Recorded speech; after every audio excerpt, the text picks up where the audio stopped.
Hello, good morning, good morning. You'll have to give me just a few minutes. I wasn't planning on going live. We were scheduled to volunteer at like the local food place, but they were drowning in volunteers, which I'm very happy to see. So my wife and daughters got to serve on the other side where they serve food right then. And then on the other side, they serve packaged food, right? Like in fruits and vegetables and stuff. Normally we serve on that side, but they were drowning in volunteers. But the wife and daughters got to stay and serve on like the soup kitchen side. So if you'll give me just a couple minutes, I would love to go live today. And we're going to do it a little bit different. We are going to be doing like a live code class, but you're going to have to give me a couple minutes to get set up and get dialed in, because I literally just walked back in the studio. Get some lights on here. Yeah. Very excited. Been wanting to do some live code classes. Looks like a microphone stand or something. Been wanting to do some more live code classes where we just kind of cover some code stuff, almost like a seminar type. And that's what I want to do today with our time, to make a wise investment of it. And that's one of my phones ringing. Let me turn that off.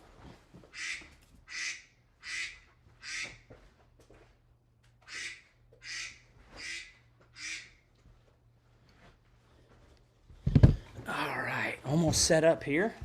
Wanted to be live at 9 for those who are faithful, and we are going to be doing an actual code class today. Let me make sure that we got good audio. Wanted to be live at 9. All right, we got good audio. And give me just a minute to get the PowerPoint set up here. I don't know how far we'll go through it, but let's do like a seminar style code class today.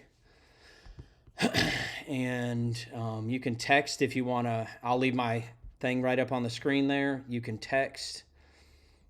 Let me make sure I got this set up here correctly. It would look like this. And it would be screen capture. And it would be a window capture. And it would be, I think this. Okay. And then if I make it enlarged, you guys should see it enlarged, but let's find out if that is true. Give me just a second here. And we'll do like a live seminar. I apologize. Like I said, if you're just joining us, we were set to serve at the local food pantry, but they were drowning in volunteers, way too many. So we came back, but the wife and daughters got to stay on the other side and help serve soup and stuff like that. So that's exciting. All right, we are now live. Commercials. Hit that thumbs up button while we're waiting here. And then we're going to do it like an actual code class today. So it is not showing you guys the full screen. I got to figure out a way to get around that. All right, give me just a second. Like I said, hadn't planned on going live at all. I think I could just do the entire display. And if I do that, it'll just show you everything, and that should show you everything. Let's see here if it fixed it.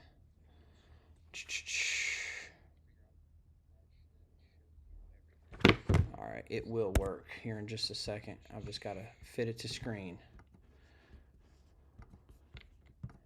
Cool. I believe it's going to work. Transform, fit to screen. Cool. Now if I go back and do it again, it should give you guys the full view here. And boom, you guys should have it here in just a second. Super cool. All right, now let's bring this forward.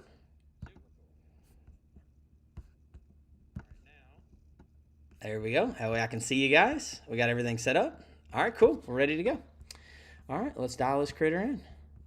We're going to do kind of a seminar type session. together today. Usually we do the Alpha Phase podcast if you're used to watching the channel. Today I was not planning on going live, so I don't have an episode built, but let's make good use of the time and let's do, I don't know how long we'll go for. We'll do like a seminar style lesson today and shake it up a bit now that we got to redeem the time. All right, let's get to it.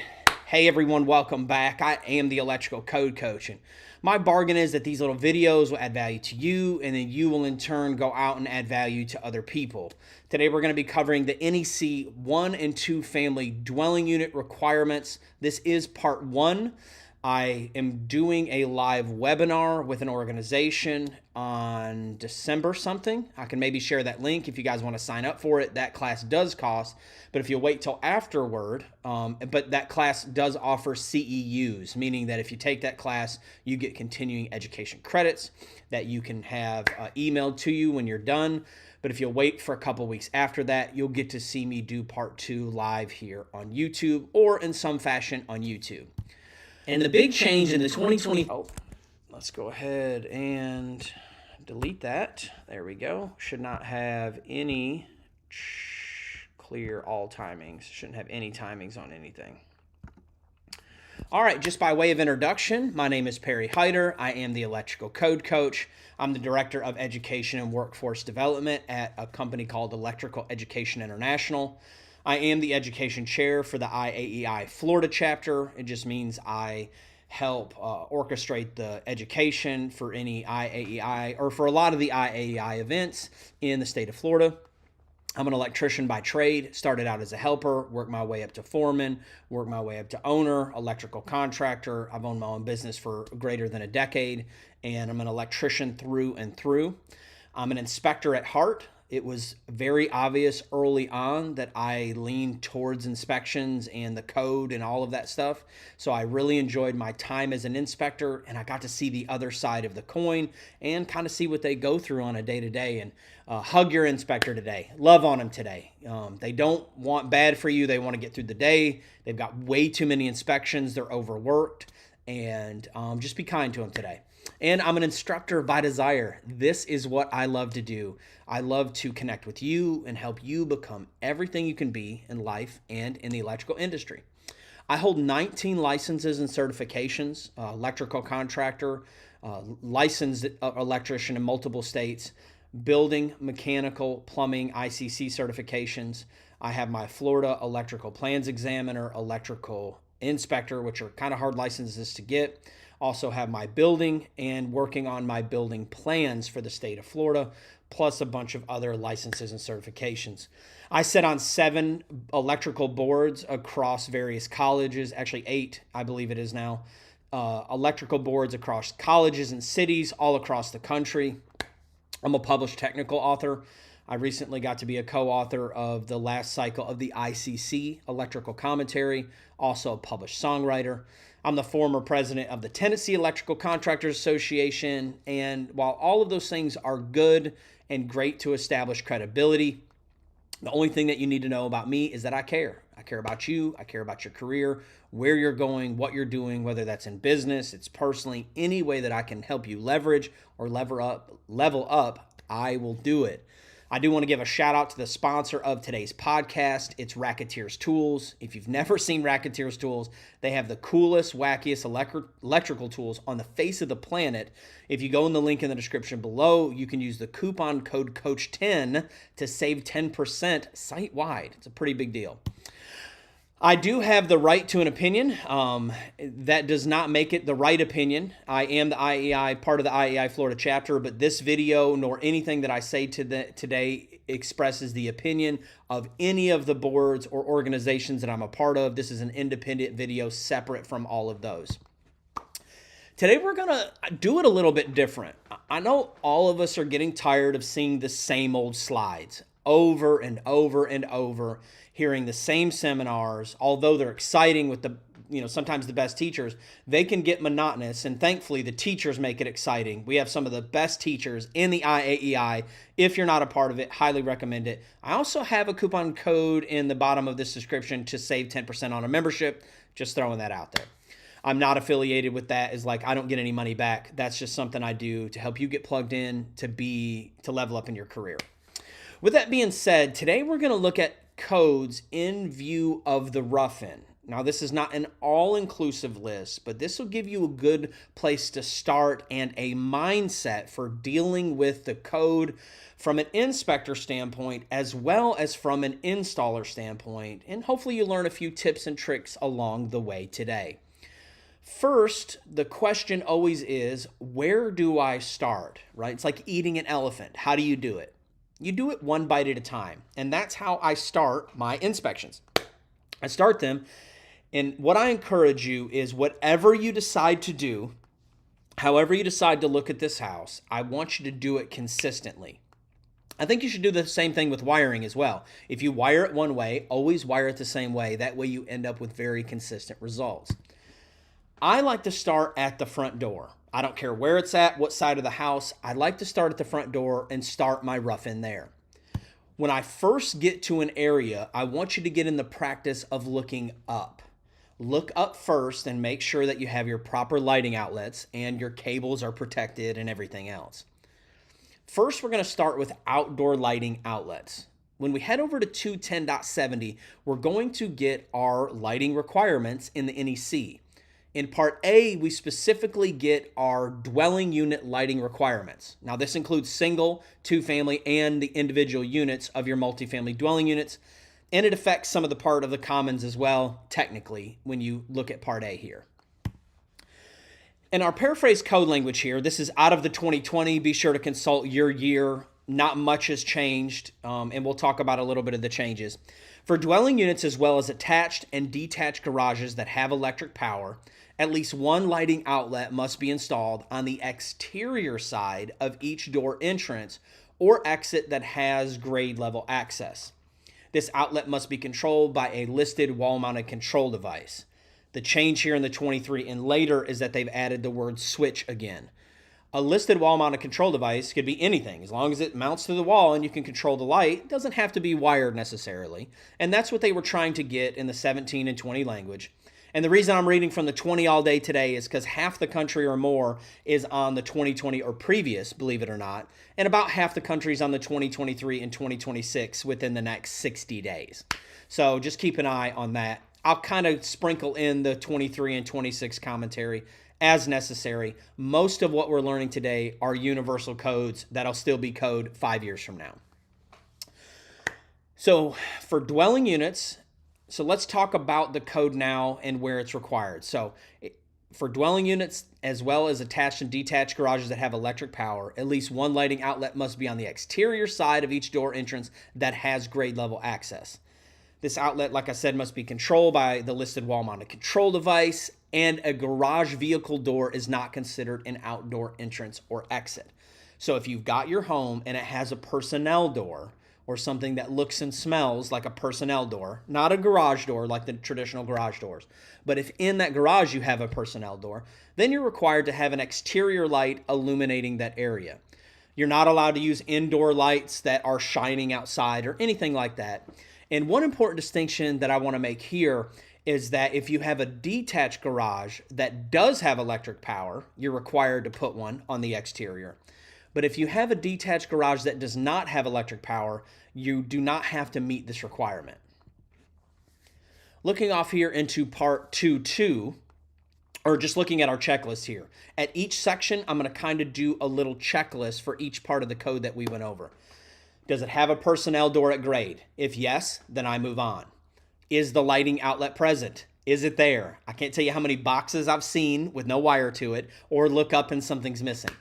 And does it have a wall switch or control device? If I check all those three, then I've got my lighting outlets required on this front porch. Now let's look at outdoor receptacles. Now, first we're going to cover in Part E1, 1 and 2 family dwellings.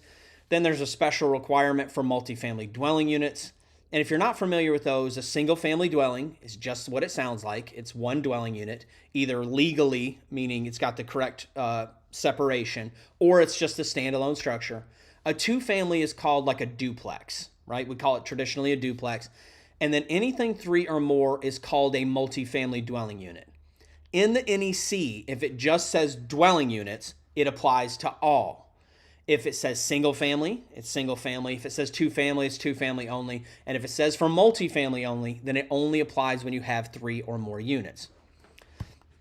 When we get into the paraphrase code language, it says in each one family dwelling and for every ground level unit in a 2-family dwelling, there must be at least one receptacle outlet that's easily accessible, that would be readily accessible in the actual code language, from the ground. This outlet must be installed both at the front and back of the dwelling and not more than 6.5 feet high above ground level. So you have to have one at the front and the back for a single family dwelling and for each unit of a 2-family dwelling that has grade level access. So that's important to keep in mind. Every ground level unit is what the language is here. Then you can't have it higher than 6.5 feet to count for this code. But you can have one higher than 6.5 feet, as many as you want to. But to satisfy this code, you have to have at least one within 6.5 feet. Now let's take a look at the checklist here. Is the receptacle outlet present? Yes. Is it accessible from ground? Readily accessible? Yes. Not greater than 6.5 feet. Do I have one on the front and back? And we want to make sure that it's fastened correctly. Now, many of us do not have this block type construction, but it's very prevalent here in Florida. Watch this. One thing you may not think about if you're installing this or inspecting it is how many fasteners are holding this thing in and if it's been installed according to the manufacturer specifications. 110.3b is a catch-all code. It says, hey, any equipment that's been listed or labeled must be set up and operated exactly as specified by the instructions provided in that listing and labeling. I'd have to check the 23 or the 26 language, but I feel like they've added identified, meaning it doesn't even have to be listed. If it's just identified for a purpose, that it has to follow the manufacturer's instructions. But make sure you check that code to make sure that it came in either 26 or 23, and make sure to check that exact language. Long story short, if you read the manufacturer's instructions for this apparatus, it's required to have a minimum of 4 fasteners. This one only has 2, and they do get floppy. And what's bad about this specific scenario is this is getting ready to get a stucco type finish, and if that thing is loose and they go to tugging on it, putting in Christmas lights or whatever, it can crack the stucco and make just a nasty mess, which then can cause leaks and mess up the whole outside, penetrate the outside and mess up the whole envelope. With that being said, just keep an eye out for this one and make sure that you install everything according to the manufacturer's specifications. Now let's take a look at a code specific to multifamily dwelling units. In each ground level unit of a multifamily dwelling unit that has its own exterior entrance or exit, there must be at least one receptacle outlet. This outlet must be accessible from grade and cannot be higher than 6.5 feet. So it doesn't say where it has to be, and we're going to cover that here in the checklist. Is this a multifamily dwelling unit? Yes. If it is, then I proceed. Receptacle outlet present? Yes. Accessible from ground, not greater than 6.5 feet. Can be on the front or back or side. I'm going to check and make sure we're still broadcasting here because I do not want to do any part of this without it being live. Then 6.5 feet. Okay, great. So we're still live, and see if anybody's texted. If you want to send a text, that would be great. If you want to have any questions, I have my phone number on the start of this video if you want to back it up. So it doesn't specify where we have to have it, but that we do have to have one. A little pro tip here. I want to let you know that you are also required to run it off of that unit. Now, you theoretically could have a commons panel that ran receptacles on the exterior, and I would probably let you do that because that's always going to be up and running. The owner has to keep that running. The commons lights have to be on that house panel. But what I wouldn't let you do is run it off of another unit, meaning that you can't pop out of one unit and feed multiple units and allow the neighbor to use their power. Just keep that in mind when you're doing apartment wiring, that you keep all of that wiring inside of that unit, and anything in a commons area, like commons lighting or anything like that, is required to be off of the commons circuit, and they must have a house panel. So just keep that in mind. Now let's look at porches, decks, and balconies. Balconies, decks, and porches. If a balcony, deck, or porch is within 4 inches horizontally of a dwelling unit, If it's greater than 4.5 inches away, or 4 inches away, excuse me, it's not required to meet this code. So just keep that in mind. It must have at least one receptacle outlet that's accessible from that area. This outlet must not be installed higher than 6.5 feet above the walking surface of the balcony, deck, or porch. What's really cool about this code is a well-placed receptacle can satisfy the first code that we learned about, and it can satisfy this code. And I'm going to use this photo as an example. This one is well-placed. It's on the front of the structure, and it's on the porch. It can actually satisfy both of those as long as it meets the requirements of both, and this one actually does. Do we have a porch, deck, or balcony? Yes. If so, then we have to have a receptacle outlet present. Has to be accessible from that area. That's incorrect. It shouldn't say ground. I copied and pasted over the language. It should say from the deck, porch, or balcony, and it can't be greater than 6.5 feet. I can have some higher, but it just can't satisfy this code. Now let's talk about circuits, and this is always can be a point of confusion. It can be a point of misunderstanding, and I want to make sure that you get the best out of it. I'm going to see how many we got live with us. We got 6 watching, so that's exciting. If you hit that thumbs up button, it sure would mean a lot. When you're wiring outdoor receptacles, there are a couple of circuits that we're allowed to grab off of.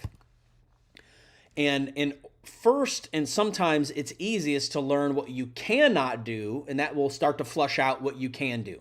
Let's first learn the circuits that you're not allowed to tap off of for outdoor receptacles. When we get to 210.11c, and I'm going to invest the time to go ahead and read all of the code language here because it's really going to pan out later in our lesson today. This is where we get our 5 required 20 amp circuits. Not for general lighting, not for general receptacles in your living rooms and bedrooms and things like that. These are an addition to those that you're required to have for your general lighting and general receptacles. You have to have a minimum of 5 20 amp circuits in a dwelling unit if you have an attached garage or a detached garage with electric power. If you don't have a garage at all, then you're only required 4 by code. Let's go ahead and cover those now because it's going to serve us later by investing this time in the code right now.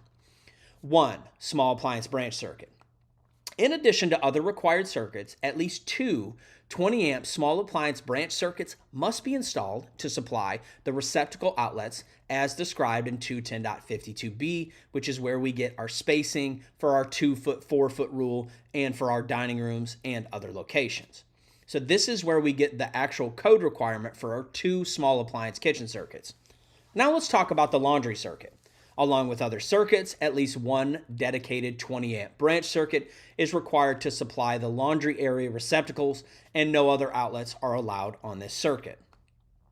Bathrooms, in addition, again, I'm not going to read the whole language. You're required to have at least 1 for the bathroom. You can split your receptacles or your lighting in special ways like we've learned about in this channel. It's outside of the scope of at least this part of the video. We're going to cover it here in a little bit when we dive into the bathroom area. Let's go ahead and dive into what you can do.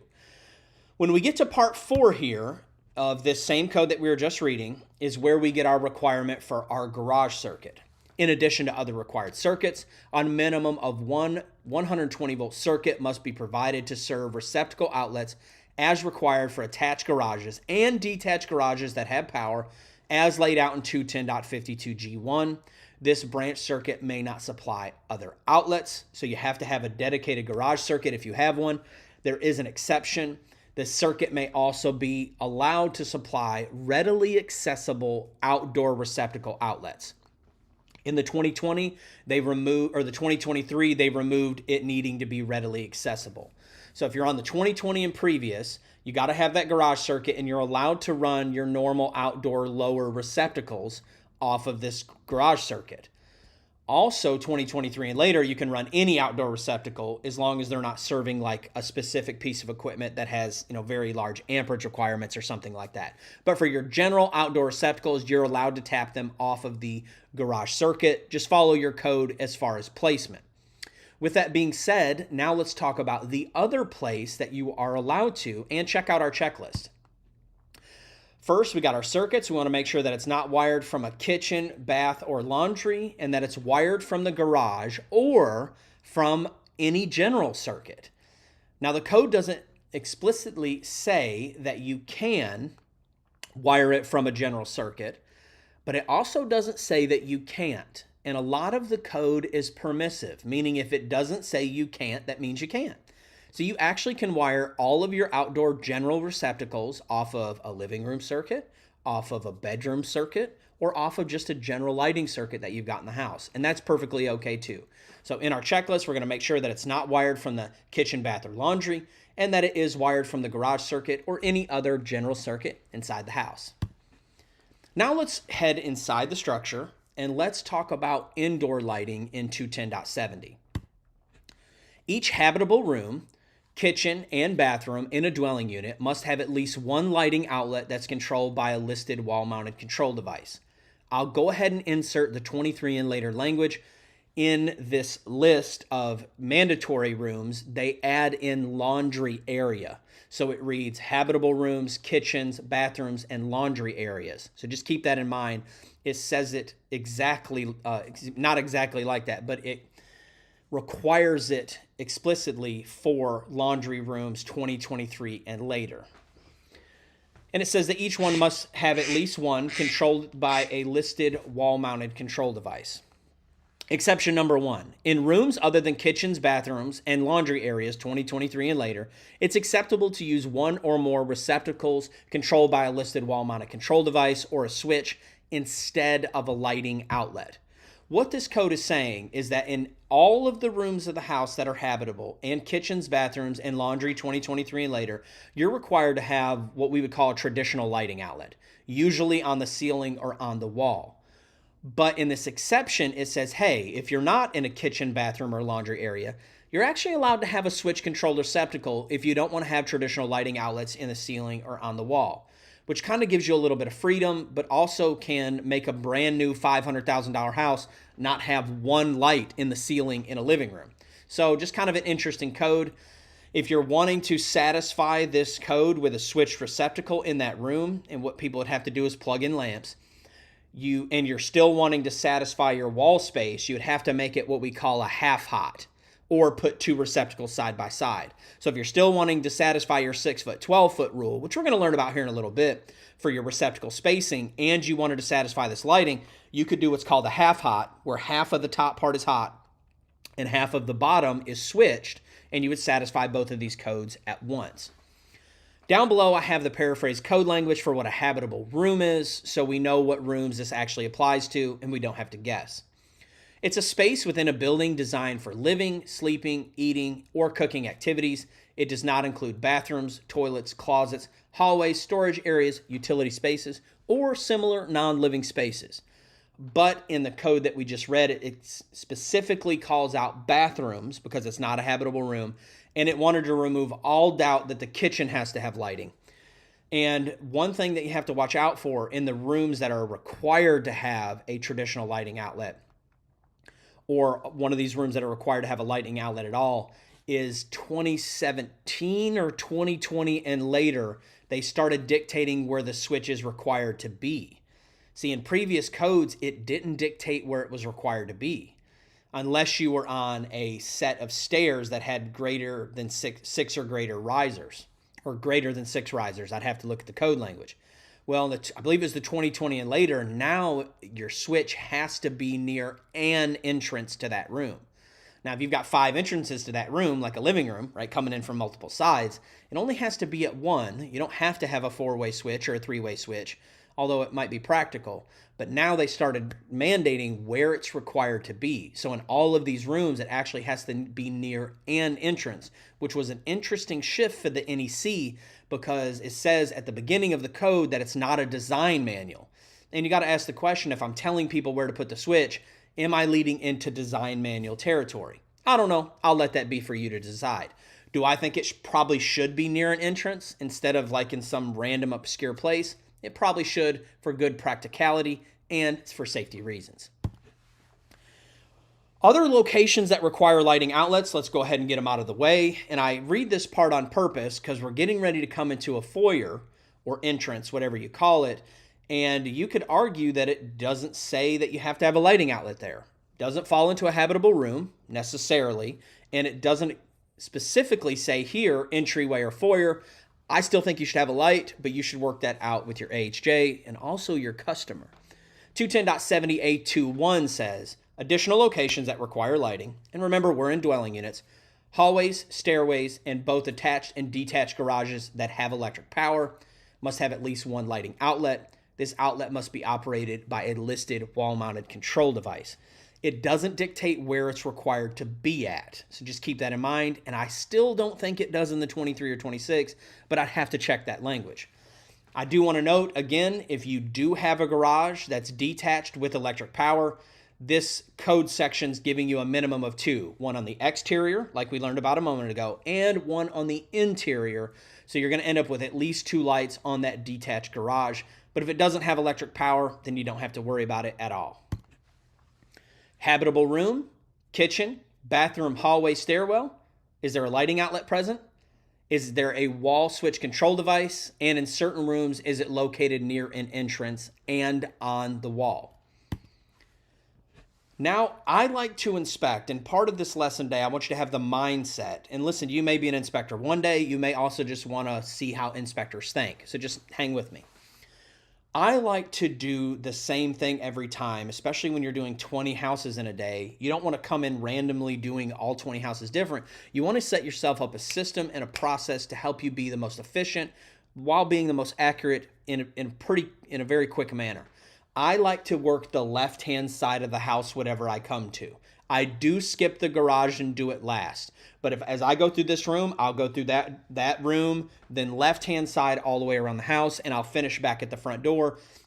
And then from there, I'll go and do the garage, and then I do the outside of the house. That's how I do mine.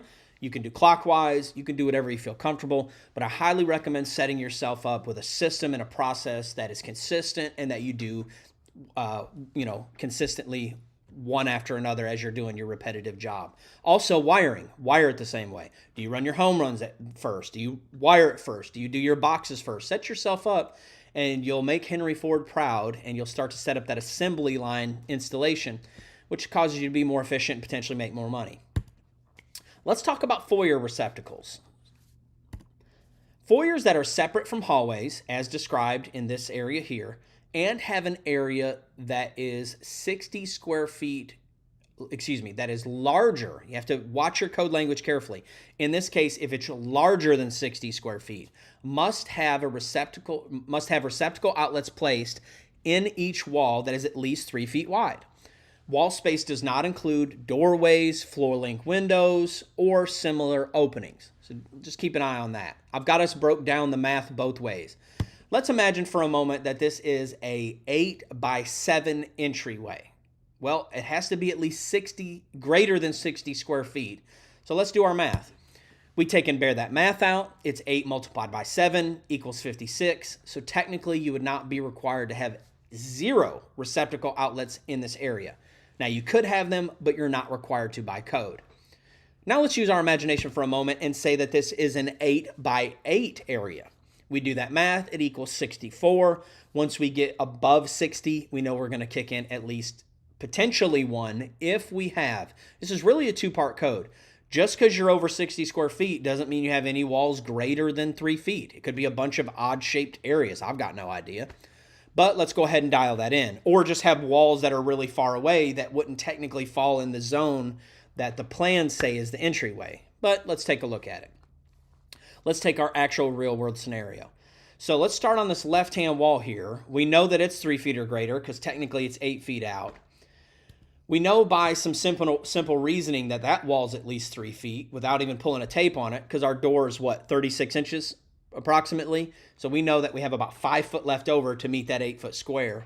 And we can use that same reasoning on this right-hand wall here because we got about a 30-inch doorway, maybe 32, and then we're going to have 5 feet or greater left over on that side. So you went from needing 0 to needing 3 in this small area. Is the foyer larger than 60 square feet? Are any walls 3 foot or greater? Is there one receptacle on each wall 3 foot or greater? Now let's look at this switch box. We're going to look at box fill. We're going to talk about box fill. We're not going to look at it. We're going to talk about wire connector fill, and we're going to talk about grounding connections. As I step in the house, this is where I verify that that exterior light had a listed wall-mounted control device, as well as this light in the foyer. If I deem that it's required to be there by code, you can work that out with your AHJ. First thing I want to talk about is wire connector fill. And this is something that we may not think about a lot out in the field, and I actually dinged it quite a bit when I was out doing inspections. They would stuff 8 wires into a smaller red wire nut. Not all red wire nuts are created equally. Some of them are listed for 3, 4, 5 wires. And if, depending on how much money you want to spend, I don't know if I've ever seen one only listed for 3, but I have seen them, and of course it depends on what gauge, but I have seen them listed for 4 12s and 5 12s respectively. Well, if you put 8 12 gauge wires inside of a red wire nut, we've got a problem, and you've got to make sure. So all you have to do is pull out, oh, I thought I had a picture of a bag.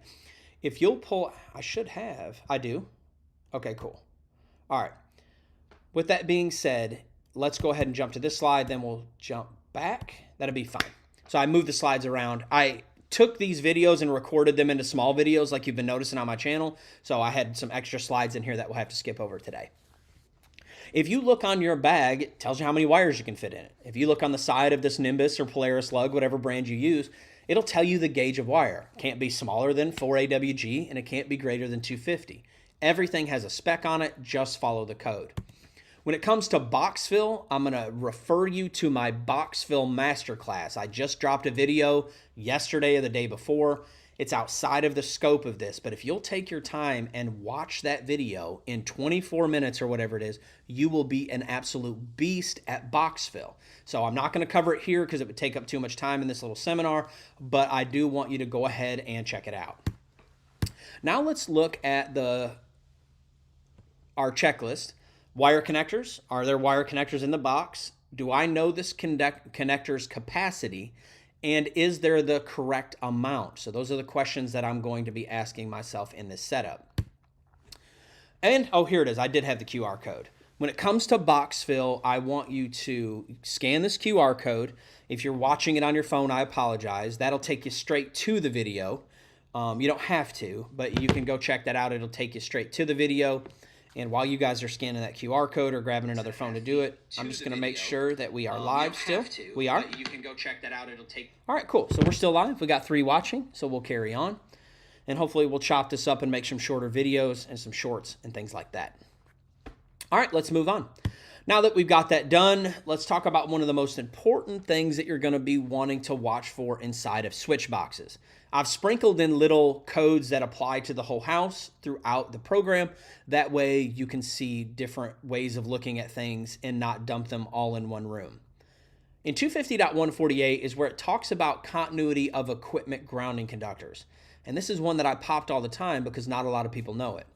When conductors are either spliced inside of a box or connected to a device or supported in that box, every wire type grounding conductor linked to those circuits must be joined together inside of that box and bonded to the box as laid out in other parts of the code. What this code is saying is that if in a switch gang or a switch box is a good example. Sometimes you'll see multiple circuits, one for the living room, maybe one for the outside or whatever, inside of a switch box. And the question is, do I join all the grounds from multiple circuits together, or is it better to keep them separate?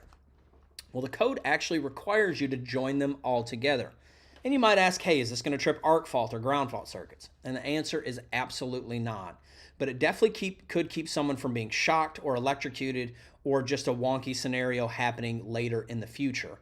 If I don't join these together and someone's got this circuit off, hey, tell me when that light goes off. They think all the circuits are off in the box, which they should check afterward anyways.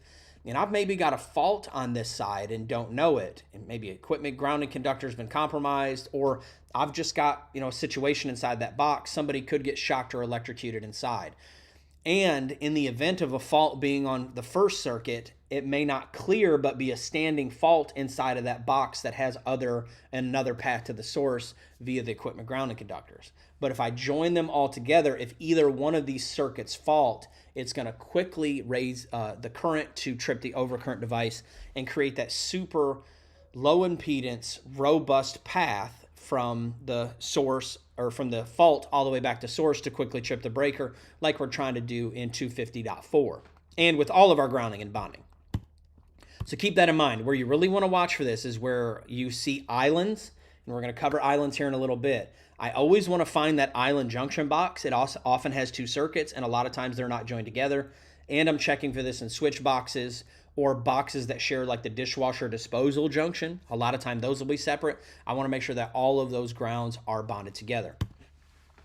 Now let's talk about non-metallic boxes. When one or more grounding conductors are routed into a non-metallic box, they must be positioned in a way that allows proper connection to any device or fitting inside that box that needs to be grounded.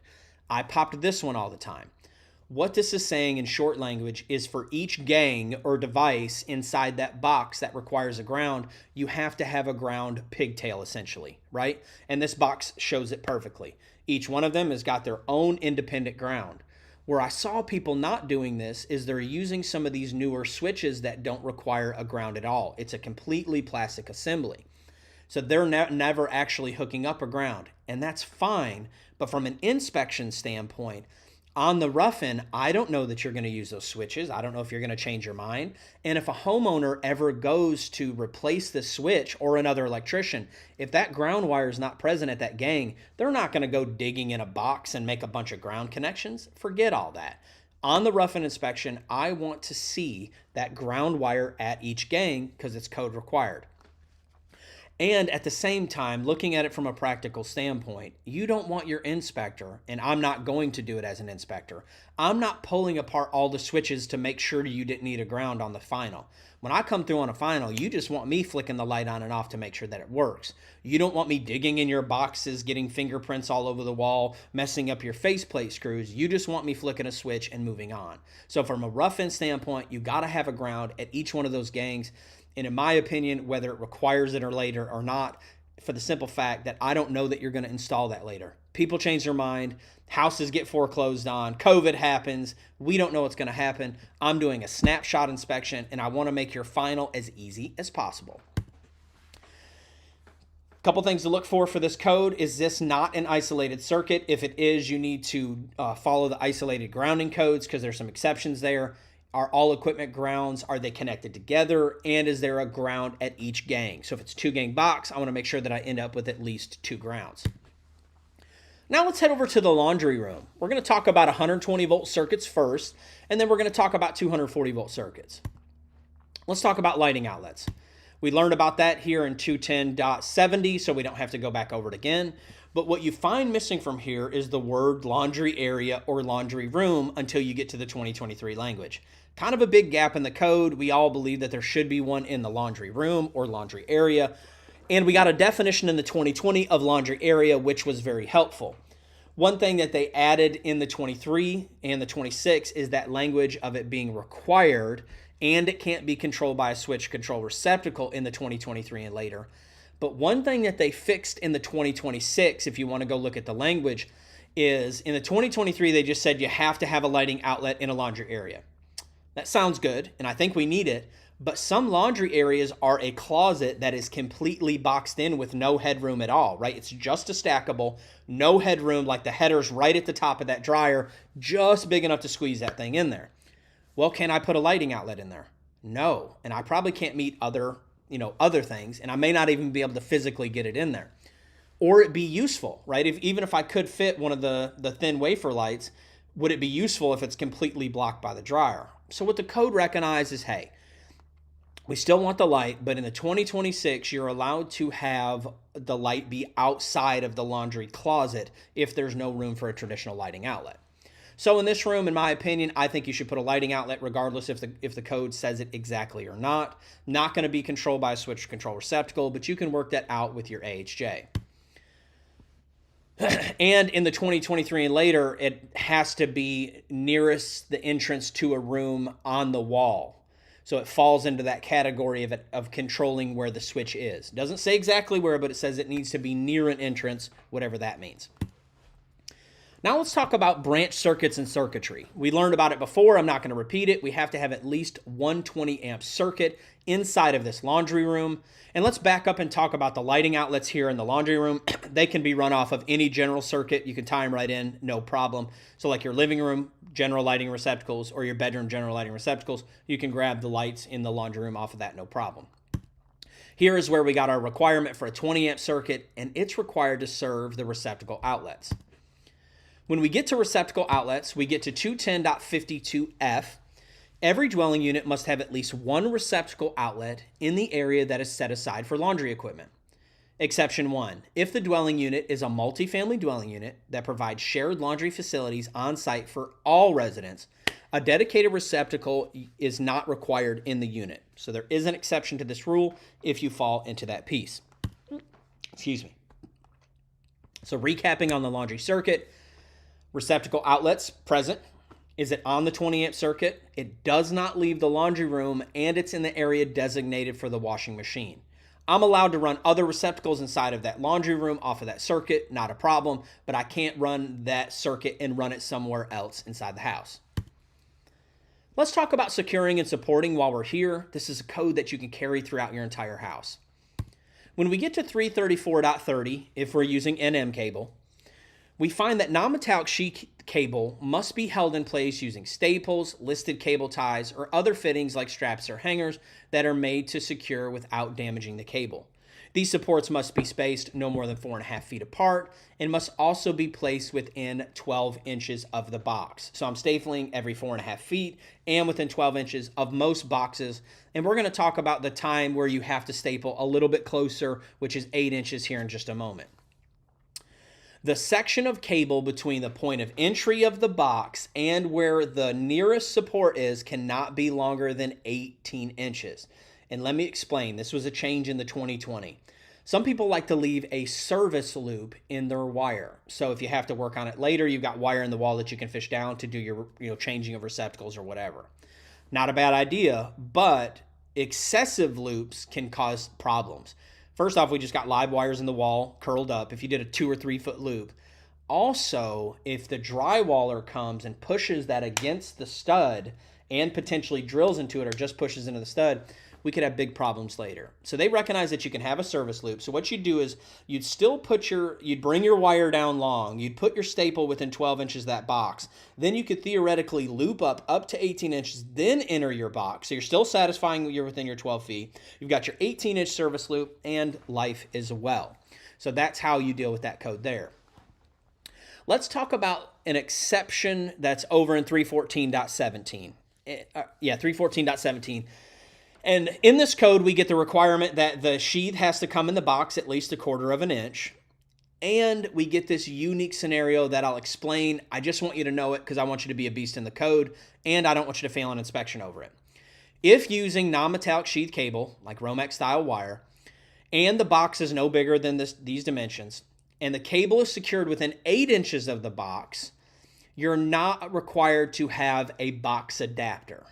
And I'll have to pull back and talk about the code 314.17 before we read this exception. 314.17 says that, hey, every cable has to be attached to the box or cabinet or whatever. Well, when we look at boxes like this on the left-hand side, does that attach to the box, or is it kind of just free floating? Well, technically it's just free floating. The only style of boxes that make these are single gang, so it's a very unique scenario. So it's saying, hey, you don't have to use an adapter like a Romex connector or use one of these boxes on the right that clamp the wire. You're allowed to get away with using one of these non-clamp style boxes if you staple it within 8 inches. Now, what is that 4 inches making a difference? I don't know. I'll let you work that out for people that are much higher than I am. Could it help it from maybe pushing back out? Once I install my switch, is it going to push out at all? I don't know. You can work that out. Code's code. With that being said, if you use the style box on the right, you're allowed to go up to 12 inches on that stapling. So kind of a nuanced part of the code, and it seems like we're a bit out in the weeds, but I want you to be a beast in the code, and I also don't want you to fail an inspection over something very simple. I've installed thousands of these little gray boxes on the side. They were large, and they were inexpensive. In my day, I don't know what they cost now. Now let's talk about protection, and we get some of our protection requirements here in 300.4. cables and raceways through wood members. So when I'm running that wire through a wood member. When installing cables or raceways through bored holes in joists, rafters, or other wood structural members, whether exposed or concealed, the edge of each hole must be at least 1.25 inches from the nearest edge of the wood. Let's look at this orange cable up here should be on your top right-hand side. What this code is saying is when I bore that hole and I run that cable through there, I have to have 1.25 inches off the face of that stud on both sides. So it doesn't leave much room on a modern 2x4, does it? But if I come any closer than that, I can use something like this, a nailer plate. Now, I do want to give a shout out to Extender Plate Pro, and I wish we had worked out our deal before this, but we're talking about maybe doing a deal with them, just a branding deal. And they offer a really robust nailer plate that I'm probably going to be promoting here pretty soon if things go my way. With that being said, we're used to these old school ones that you bang up. So if you do drill a hole that's closer than 1.25 inches, no problem. Just put one of these nailer plates up and you will be able to pass your code. And in theory, what we're looking for here is we don't want them to be able to drive that 5/8 drywall screw or inch drywall screw, whatever they're using, into our wiring and cause a lot of drama later. I don't know if you know this, but occasionally drywallers do different things that affect our wiring. And you can put a comment down in the comments below if you know what I'm talking about. So as far as securing and protecting, every 4.5 feet, within 12 inches of the box for boxes that have clamps or connectors, within 8 inches of box for a single gang with no clamp or connector. We got to make sure that that sheath extends at least 1/4 inch inside the box and that the cable is at least 1.25 inches from the edge of the framing member. Now let's talk about 240 volt circuits or not, because the code doesn't require them in the NEC, but I want to talk to you about some things that you might want to be looking for from an inspection standpoint.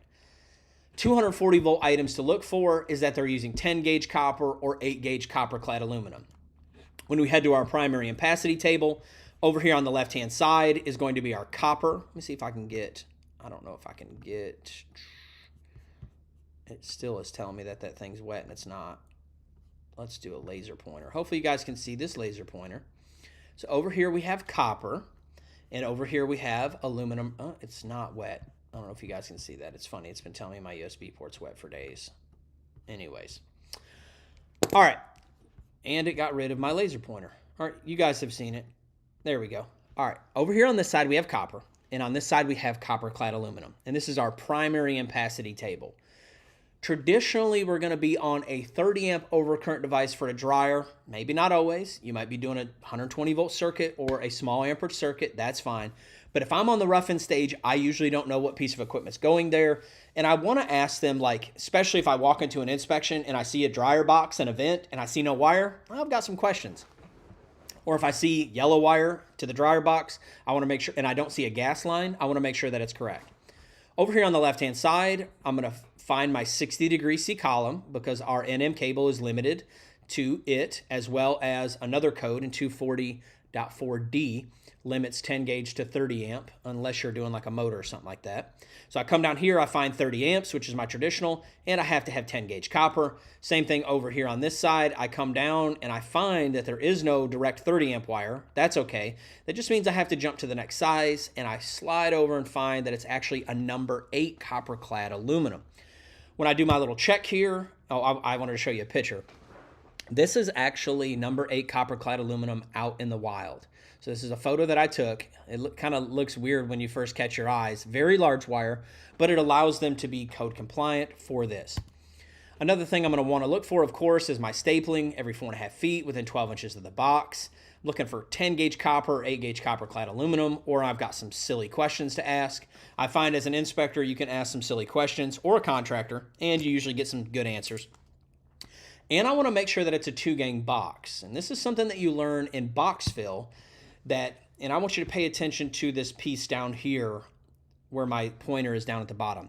If a device or equipment is wider than a standard single 2-inch device box, as listed in table 314.16a, you must apply a double volume allowance for each gang for the equipment requires for mounting. So when you're dealing with larger equipment like dryer receptacles, it's going to count double the volume that it normally would the normal code is 2, so it would count as more. So you have to make sure that you got that 2-gang box for that dryer to make sure that you're code compliant. So lighting outlet, switch control near the entrance, in my opinion, securing and supporting every 4.5 feet within 12 inches of the box if it's got a connector, within 8 inches if it doesn't. The sheath extends at least a quarter inch inside the box. I'm going to go through the same stuff for my dryer, making sure 10 gauge, copper, 8 gauge copper clad aluminum, and that I've got a 2-gang box for my receptacle, or they can use a surface mount receptacle too. That's still code compliant. I also could use something like a 4-square box. Just as long as I've got that box fill capacity covered, really doesn't matter. Now we're diving into the kitchen outlets, and I think we're going to call it quits here. We've done about an hour.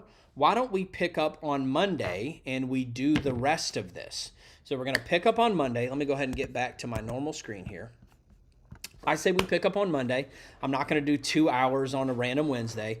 Let's pick back up on Monday. If I don't go on my hunt, I've got a chartered hunt in Lubbock, Texas for sandhill cranes. I may not end up going. My dad's sick. There's some other things going on. If I don't go, we're going to go live.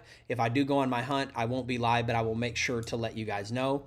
All of these videos for the rest of this seminar, I'm pretty sure I've recorded over the last few weeks and put on my YouTube channel if you want to go ahead and watch them, or you can wait until we go live again. I want to make sure that you know that I'm here for you as a resource. Here's my phone number, and I just want to see you win in life or business. Any way that I can do that, you just let me know. With that being said, I hope that you guys have a happy Thanksgiving. Take some time off, get away from it. It'll be here when you get back, and you can pick up where you left off. Hopefully you are having a good, prosperous Thanksgiving. If for some reason you have found yourself in a situation where you can't get Thanksgiving dinner or something like that, I want you to text this phone number and we are going to take care of it for you. So this is good for now till Thanksgiving. Obviously, if you read this afterward, just disregard it. But if for some reason you found yourself where you are not able to have an awesome Thanksgiving this year, I want you to text me and we are going to take care of your Thanksgiving. I want to let you know that I'm praying for you guys every day. I just want to see you win. And my bargain is that these videos will add value to you and you will in turn add value to others.